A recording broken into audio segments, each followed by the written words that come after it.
Assalamualaikum warahmatullahi wabarakatuh. Jumpa lagi di channel Kajian RKL. Kita masuk ke episode keempat yang akan membahas tentang bagaimana cara memilih guru, memilih ilmu, dan memilih teman, serta ketabahan dalam mencari ilmu. Ya, langsung saja kita saksikan episode keempat, ya, pasal ketiga dari kitab Ta'limul Muta'alim. حمدا وشكرا قال رحيم على الرحيم هو الجليل تعالى ثم صلاة على خير الأنام محمد وآله مع سلامي. Ya, pemirsa kajian RKL, syarat-syarat dari ilmu yang dipilih yang pertama kali, ya, Syekh menjelaskan wa yanbaghi li talibil ilmi ay yakhtara min kulli ilmin ahsanahu wa ma yahtaju ilaihi fi amri dinihi fil hali thumma ma yahtaju ilaihi fil ma'ali. Jadi belajar ilmu itu jangan borongan, ya. Saya menjelaskan seorang penuntut ilmu itu harus memilih ilmu yang terbaik, ya, untuk kebutuhan masalah agamanya di saat ini, yang dia butuhkan saat ini. Bagi orang yang belum bisa baca Al-Quran, tentu saja yang pertama dia pelajari adalah huruf, kemudian nanti mengejanya, kemudian sampai bisa membacanya dengan baik dan benar, ya. Terus kemudian kalau sudah itu baru berlanjut ke yang dibutuhkan di masa mendatang, ya. Jadi jangan sistem borongan. Kebanyakan kita dapati kurikulum sekolah kita kadang itu masih bersifat, ya, mengajarkan sesuatu yang tidak dibutuhkan oleh siswa. Ada orang yang dia pengennya nanti menjadi misalnya seorang fotografer, ya, maka dia harus belajar bagaimana cara mengambil angle, ya, mengambil foto yang baik dan benar, yang indah dilihat, begitu. Tapi yang dipelajari malah kimia, fisika, matematika, ya. Fisika mungkin masih ada kaitannya, ya kan, mengukur ini, tapi yang tidak terlalu detail, ya. Ada orang yang dia hendak belajar, misalnya kedepannya cita-citanya ingin menjadi seorang akuntan, ya kan, ahli ekonomi, tapi yang dipelajari malah biologi, ya. Terus kemudian dan ilmu-ilmu yang sebenarnya dia nggak akan pakai nanti di masa mendatang. Jadi seorang penuntut ilmu itu harus bisa memilih dan memilah apa-apa yang dia butuhkan saat ini untuk agamanya dan kebutuhannya di masa mendatang. Wa yuqaddimu ilma at-tauhid wal ma'rifati wa ya'rifullah ta'ala bid-dalili fa inna iman al-muqallidi wa in kana sahihan indana lakin yakunu athiman bitarkil istidlali. Dan seorang penuntut ilmu wajib mendahulukan ilmu tauhid, ya, dan ma'rifat, ya. Jadi dia harus mengenal Allah dengan dalil, ya. Karena sesungguhnya imannya orang yang bertaklid itu, walaupun benar, imannya benar, dia taklid benar, ya. Dalam masalah bab tauhid, ya, bukan masalah bab fikih. Dalam masalah bab tauhid kita harus bisa, ya, setidaknya mengetahui dalil-dalilnya kan mudah, ya. Apa dalilnya bahwa Allah itu yang harus kita sembah, ya, asyhadu an la ilaha illallah wa asyhadu anna Muhammad Rasulullah. Caranya seperti apa? Kita sudah bersaksi bahwa Muhammad adalah utusan Allah sallallahu alaihi wasallam, ya. Maka kita harus ngikutin caranya, ya, sallu kama ra'aitumuni usolli dan seterusnya. Jadi walaupun imannya orang yang bertaklid dalam bab tauhid ini dia benar, tetapi indana, menurut kami, ya, menurut Syekh ini, ya, lakin yakunu athiman, dia berdosa bitarkil istidlali, karena tidak paham atau meninggalkan istidlal, meninggalkan istidlal, mencari dalil. Jadi dia harus tahu dalilnya apa supaya imannya teguh. Ya, jadi tidak disogok dengan hanya mie goreng satu bungkus langsung pindah agama. Ini karena apa? Karena dia hanya bertaklid, dia tidak paham siapa Allah, siapa yang menciptakannya, apa tujuannya diciptakan, dia tidak tahu dan dia tidak mau mencari tahu. Kemudian wa yakhtarul 'atiqa dunal muhdatsati, dan mencari ilmu yang klasik, bukan ilmu yang baru. Qalu, berkata para ulama, alaikum bil 'atiqi wa iyyakum bil muhdatsati. Tekunilah ilmu-ilmu klasik, bukan ilmu-ilmu yang baru. Ya, ilmu-ilmu yang baru yang ada saat ini, ya. Ilmu teknologi apa segala macam, ya mungkin itu kebutuhan untuk dunia kita, ya. Tapi sebatas mengetahui saja. Ya, ilmu-ilmu yang kuno, ilmu-ilmu tentang agama kita, ya, dan lain sebagainya. Wa iyyaka an tashtagila bihadzal jidali alladhi dhahara ba'da inqiradil akabiri minal ulama'i fa innahu yab'adu 'anil fiqhi wa yadhi'ul umra wa yurithul wahsyata wal adawata wa huwa min ashratis sa'ati wa irtifa'il ilmi wal fiqhi kadza warada fil hadithi. Hati-hati, jangan kamu terkena kamu sibuk, ya, tersibukkan dengan berdebat, ya, berdebat yang sekarang itu nampak, ya, merajalela kalau kita lihat di media sosial, debat, ya, seolah-olah yang berdebat itu orang yang ulama atau berilmu, padahal tidak berilmu. Ya. Jadi setelah ulama-ulama kibar meninggal, maka, ya, dhaharul juhala fil jidal. Akhirnya banyak orang-orang bodoh yang berdebat, merasa diri paling benar, ya. Nah, ini, ya, fa innahu yub'idu 'anil fiqhi, yang begitu itu menjauhkan seorang pelajar, menjauhkan seorang penuntut ilmu dari fikih, dari pemahaman dari fikih, ya, fikih yang sesungguhnya. Ya, terus kemudian menyia-nyiakan umurnya tersia-siakan hanya untuk debat. Kemudian wa yurithul wahsyah, dan itu menumbuhkan kebuasan, ya. Ya, gampang orang mencaci maki gitu kalau kita lihat di medsos, kan. Gampang sekali lidahnya itu toksik gitu kalau bahasanya anak sekarang, ya, toksik. Terus kemudian mewariskan juga permusuhan, ya. Jadi kalau orang berdebat tidak ada yang mau mengalah, maka yang terjadi adalah permusuhan. Wa huwa min asyratis saat, ini tanda-tanda kiamat nih, udah dekat nih. Wartifa'ul ilmi wal fiqhi, dan terangkatnya ilmu-ilmu pengetahuan dan fikih, ya. Kada warada fil hadis, begitu kata hadis. Jadi banyaknya orang berdebat itu menandakan ceteknya ilmu. Oh, dulu Imam Syafi'i juga berdebat. Iya, debatnya pakai dalil. Loh, sekarang juga kalau di medsos itu debat keluar dalil. Iya, dalilnya dikeluarkan tapi tidak paham cara istidlalnya. Mereka mengeluarkan dalil tapi tidak paham usul fikihnya. Jadi kalau Anda mau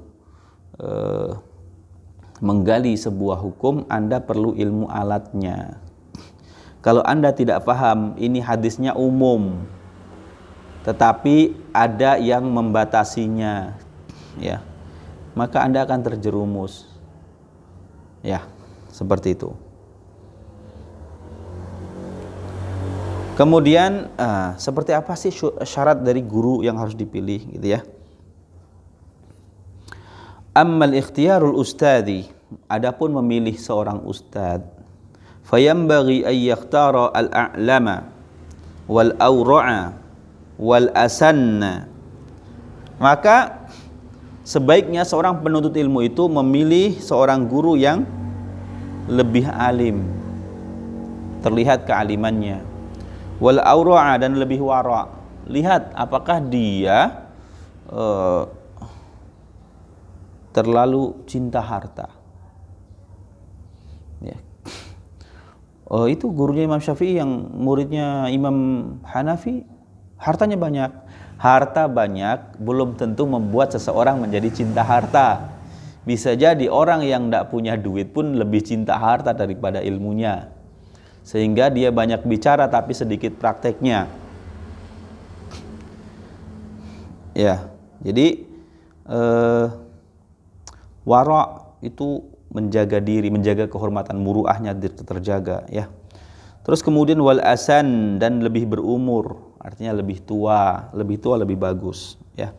Kama ikhtara Abu Hanifah rahimallahu alaih Hammad ibn Sulaiman ba'da ta'ammuli wa tafakkuri, sebagaimana Imam Abu Hanifah itu memilih Hammad ibn Sulaiman, Syekh Hammad ibn Sulaiman sebagai gurunya, ya, setelah berpikir panjang, ya, setelah dipikir-pikir, oh ini beliau alim, kemudian wara, terus kemudian lebih berumur. Umur itu level 3, ya, syarat ketiga. Jadi tidak harus cari yang paling tua dulu, ya, perdahulukan ilmunya, kealimannya, terus kemudian lihat lagi kalau sudah, oh dia ini orangnya alim, terus kemudian lihat lagi waraknya, apakah dia menjaga diri, menjaga kehormatannya, atau dia merendahkan ilmunya, ya, menukarkan ilmunya hanya untuk sepotong sayap nyamuk, ya, atau bahkan lebih hina dari itu. Artinya dia minta dunia, dia berharap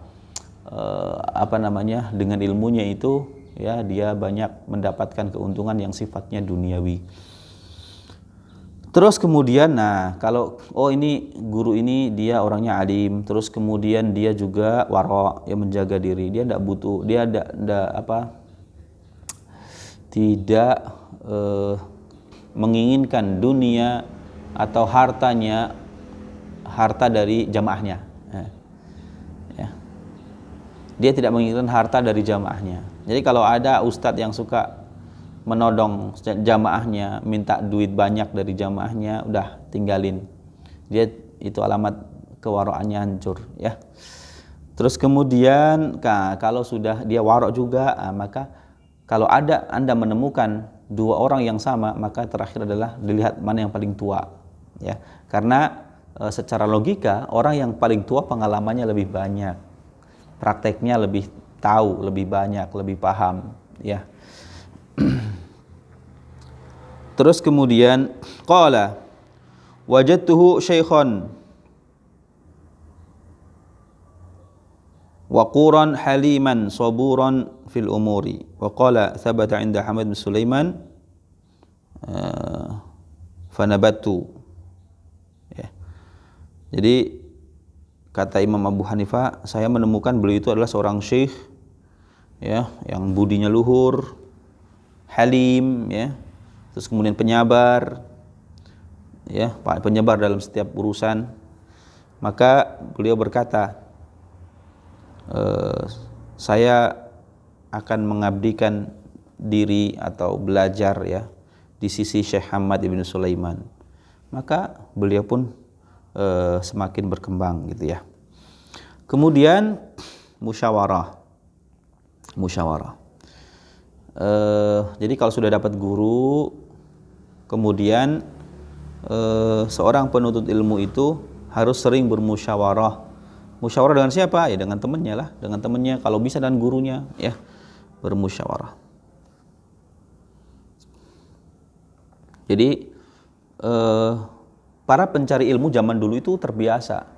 Imam Malik itu kalau pas lagi berdagang biasa musyawarah dengan tetangganya yang juga seorang ulama, bermusyawarah dalam suatu masalah, ya, musyawarah, ya, bukan jidal, gitu. Jadi berusaha menyelesaikan suatu masalah fiqhiyah dengan dalil-dalil yang sudah mereka kuasai. Wa qala Abu Hanifah rahimahullah sami'tu hakiman min hukama'i Samarqandi qala inna wahidan min talabatil ilmi syawarani fi talabil ilmi wa kana qad azama ala adh-dhahabi ila Bukhara li talabil ilmi. Saya mendengar salah seorang ahli hikmah Samarkand, ya, seorang ahli hikmah ya, berkata, ada salah seorang pelajar yang mengajakku bermusyawarah mengenai masalah-masalah mencari ilmu, sedang ia sendiri telah bermaksud ke Bukhara untuk belajar di sana. Ya, insyaallah ya. Wa hakadha yanbaghi an yushawira fi kulli amrin fa inna Allah Ta'ala amara Rasulullah alaihi salatu wasalam bil musyawarati fil umuri wa lam yakun ahadan aftana minhu wa ma'a dhalika amara bil musyawarati wa kana yushawiru ashabahu fi jami'il umuri hatta hawaijal baiti. Qala Ali karramallahu wajha ma halaka imru'un an musyawaratin. Jadi begitulah ya, selayaknya setiap orang itu selalu bermusyawarah dengan dengan teman-temannya dalam berbagai hal ya. Karena sesungguhnya Allah memerintahkan Rasulnya Shallallahu Alaihi Wasallam untuk bermusyawarah dengan para sahabat ya tentang permasalahan-permasalahan, dan padahal tidak ada yang lebih cerdas ketimbang Rasulullah. Tidak ada yang kecerdasannya melebihi Rasulullah. Walaupun begitu tetap Allah menyuruh Rasul untuk bermusyawarah dengan para sahabat, dan beliau bahkan bermusyawarah dengan sahabat itu dalam berbagai hal, bahkan sampai kebutuhan rumah ya. Kemudian Ali juga berkata mahalaka imru'un an musyawaratin, tidaklah hancur ya seseorang disebabkan karena dia suka bermusyawarah. Qila rajulun tam wa nisfu rajul wala syai'. Jadi Ali berkata manusia itu ada 3 macam.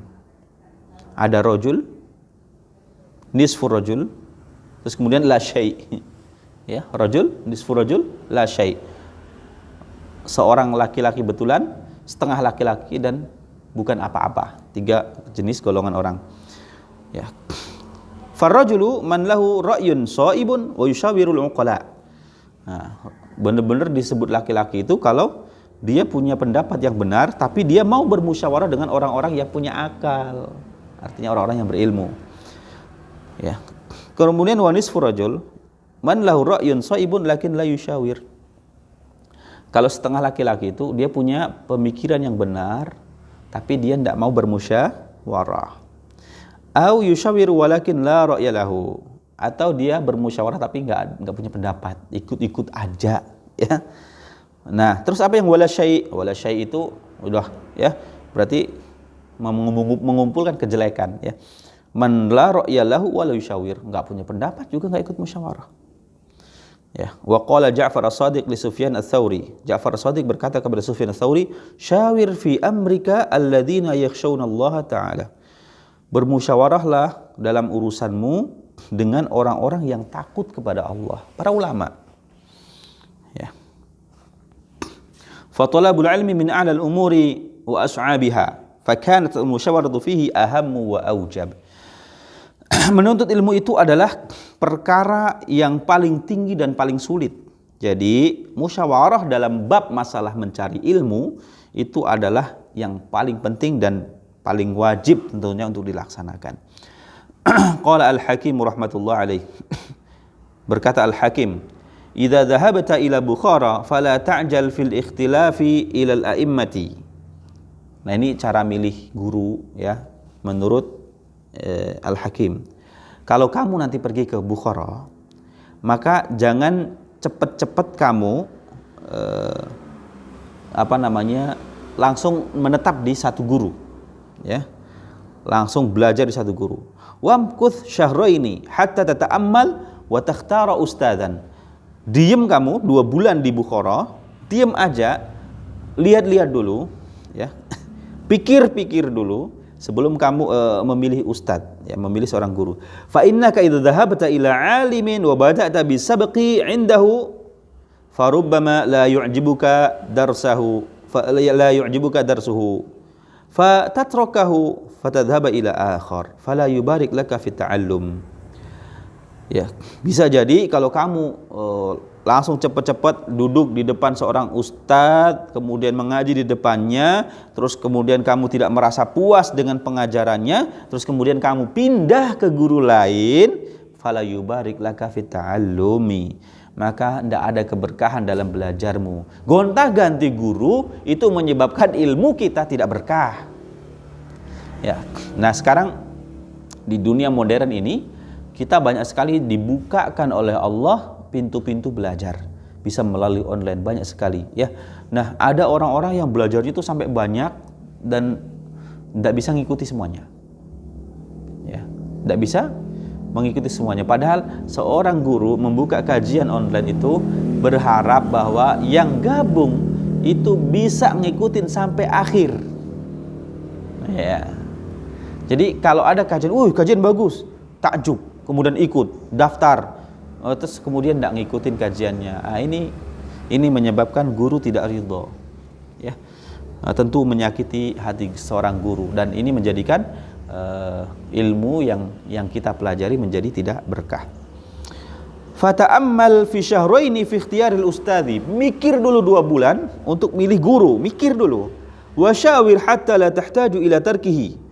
Dan bermusyawarah dengan teman-teman kamu, bermusyawarah, ini guru ini bagus tidak, ilmunya tinggi tidak, terus kemudian dia juga wara' atau tidak, dia menjaga kehormatan atau tidak, apakah dia haus dengan dunia ataukah dia terbutakan mata hatinya dengan dunia atau tidak gitu. Bermusyawarah dengan teman-teman Anda. Ya. Hatta la tahtaju ila tarkihi, sehingga kamu nanti kalau sudah belajar di depannya kamu tidak meninggalkannya.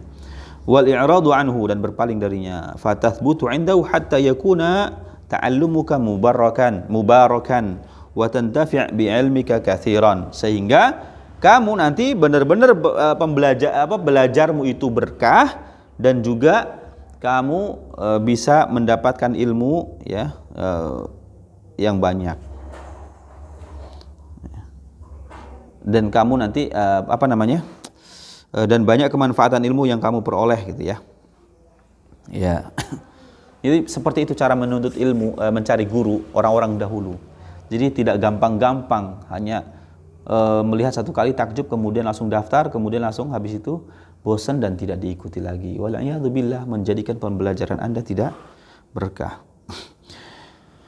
Kemudian nasihat masalah untuk kesabaran. Wa'lam anna as-sabra wa thabata aslun kabirun fi jamil umuri. Ketahuilah bahwa sesungguhnya sabar dan sabat, ya, sabar dan tabah itu adalah pangkal atau pondasi besar, ya, dalam setiap masalah. Jadi permasalahan sebesar apapun bisa diatasi dengan sabar dan tabah. Walakinnahu azizun, tapi ini berat, ya, berat dilaksanakan. Kama qila likullin ila sya'in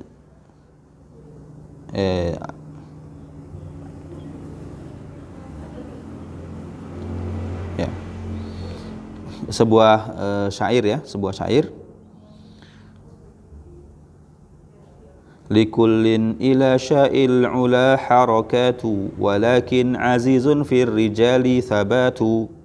Segala sesuatu maunya tinggi yang dituju, tetapi jarang hati tabah diemban orang. Semua orang itu kadang pengennya itu angan-angannya tinggi, pengen hafal Quran, tapi tidak sabar dalam menghafal Quran. Bagaimana mau hafal Quran? Pengen pandai baca Quran, tapi belajar tajwidnya putus-putus, malas-malas. Bagaimana mau bisa? Ya. Kemudian Syekh mengatakan, asyaja'atu sabrun sa'atun. Keberanian itu adalah sabar sebentar. Jadi orang sabar menahan ketakutan, itu jadinya dianggap berani, ya, seorang pemberani. Fayambaghi ayathbuta wa yasir, maka sebaiknya pelajar itu mempunyai hati yang tabah, wa yasiru, ya. Sebentar. Ya, wa yasiru ala ustadin wa ala kitabin hatta la yatrukahu abtar. Ya, sehingga sebaiknya seorang pelajar itu mempunyai hati yang tabah dan sabar dalam belajar kepada sang guru, belajar satu kitab, jangan sampai ditinggalkan sebelum sempurna dipelajari. Wa ala fannin hatta la yashtaghil bi fannin akhar, dan belajar satu fan, satu cabang ilmu tertentu sebelum mempelajari, sebelum sibuk dengan cabang ilmu yang lain. Ya, qabla ayyutqina al-awwal, sebelum benar-benar mantap ini yang pertama ini. Jadi kalau Anda menghafal Quran, hafal Quran dulu. Jangan ikut hafal Quran iya, menghafal hadis iya, menghafal kitab fikih iya, semuanya akhirnya bubar. Jadi satu-satu dipelajari, diperkuat, dan benar-benar dimantapkan dulu, baru belajar yang lain. Wa ala baladin hatta la yantaqil ila baladin akhar min ghairi daruratin. Kalau sudah dari satu tempat, jangan pindah ke tempat lain sebelum benar-benar menguasai ilmu di daerah tersebut, min ghairi daruratin, tanpa adanya darurat. Ya, kalau misalnya ada darurat, ya gurunya pindah, ya dia ikut pindah, tidak masalah. Fa inna dzalika kulluhu yufarriqul umura wa yushghilal quluba wa yudhi'al awqati wa yu'dhil muallimi. Jadi pindah-pindah, ya ganti-ganti kitab, pengennya cepat belajar banyak hal gitu. Ya, itu adalah menceraikan urusan, ya. Kemudian juga membuat hati kita, pikiran kita itu sibuk, ya. Terus kemudian hanya menyia-nyiakan waktu, dan yang paling yang paling tidak enak itu adalah melukai hati sang guru, ya. Melukai hati sang guru.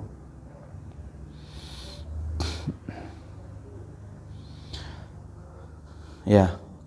Kemudian wa yanbaghi ayasbiru amma turiduhu nafsuhu wa hawahu.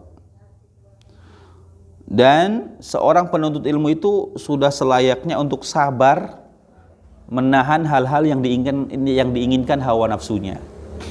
Ya, yang diinginkan hawa nafsunya. Kadang-kadang seorang pelajar, ya namanya pelajar, ya, pengennya makan enak, pengennya tidur nyenyak, ya, dan itu semuanya adalah mustahil untuk mendapatkan ilmu kalau caranya seperti itu. Ya, seorang penuntut ilmu, dia tidurnya nyenyak, dia makannya enak, terlalu enak, itu susah untuk mendapatkan ilmu. Dia harus sering banyak meluangkan waktunya untuk belajar, mempelajari ilmu dan mengulang-ulangnya. Ya. Terus kemudian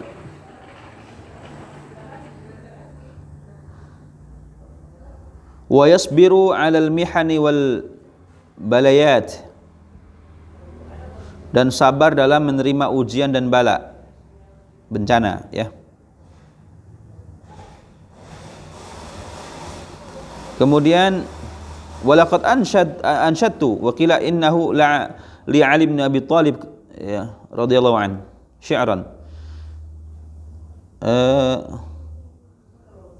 Dan benar-benar telah saya dendangkan, saya nasyidkan, ya, dan katanya nasyid ini miliknya Ali bin Abi Thalib, ya, sebuah nasyid yang sangat penting sekali, ya, untuk para penuntut ilmu. Ala la tanalul ilma illa bisittatin sa'umbika 'an majmu'iha bi bayani. Ketahuilah, ya, tidak akan kamu dapatkan ilmu, tidak bisa kamu meraih ilmu kecuali dengan 6 hal. Sa'umbika 'an majmu'iha bi bayani.